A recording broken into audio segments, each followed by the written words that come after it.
how to enable the high contrast theme in your Microsoft Teams application.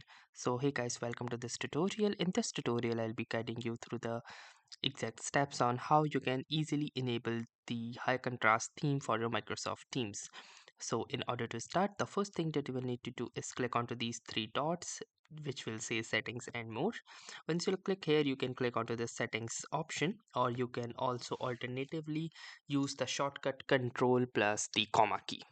So once you are inside the settings page, you will need to click onto this appearance tab over the left hand side, and within the appearance you can see the first option, that is theme. This will apply to all your Teams apps.